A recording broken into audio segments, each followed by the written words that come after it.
Good morning, everyone. We're with Eric Turner from ABT. You know them. They take care of basements, foundations, and all kinds of things. We do everything from waterproofing basements that are leaking to fixing bowed walls that are starting to push in to just simple cracks in the foundation. So there's a lot of anything that has to do with your foundation, ABT can help. And I know one of the signs that there might be a problem in your basement is maybe some peeling paint on the wall or maybe even on your floor.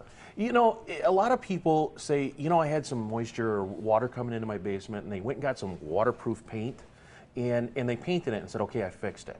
Really what that's called is a negative waterproofing. It's saying, water, come on in. When you get in, I'm going to try to stop you with adhesive. It's kind of like putting duct tape on a pipe that's leaking. It might work temporarily, but it's a short-term fix. So when you start seeing that paint peeling off, it's for one of two reasons. Either the wall wasn't prepped properly when it was originally painted and it's just peeling off because it doesn't have a good bond. But the other reason is if there's water coming through the wall, I've actually seen it where the paint will bubble up and you take a pin and you can pop the paint and water leaks out of the paint because you're trying to hold water back with duct tape basically. Now, if I see some peeling paint and I've got some water, I know in my heart that there's a problem with the foundation. Can I wait a little bit, or do I have to get it done right away? Two things. First of all, the longer you wait, the worse it's going to get, number one.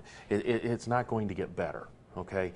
The other issue is, you know, when you start talking about waiting on water problems, you're letting all that moisture evaporate from your basement into the air, which then is transferred upstairs. Then you're breathing that air that was down in the basement. A lot of people go down in their basement and they say, oh, it stinks down there. It could be from mold and mildew and a lot of other things that you don't want in your home. So you really want to get that moisture and water out of your foundation and basement.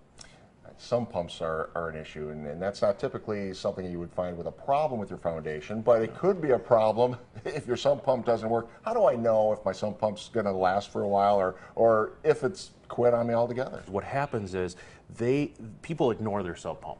And you know, I've seen sub pumps in the basement for 15 years that are still working. Manufacturers recommend at least every 5 years to replace that pump. It's a mechanical thing. It runs when it's needed.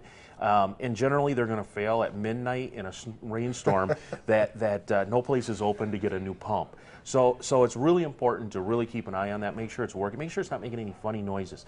The other thing that we offer is when we put in a full sub pump system, we actually put an alarm in that sub pump. So if the water does rise and the pump doesn't kick in, it's going to set off an alarm. All right, and how do we get a hold of you? 733-4ABT is our number, or you can look us up on the web at callabt.com. That's CALLABT.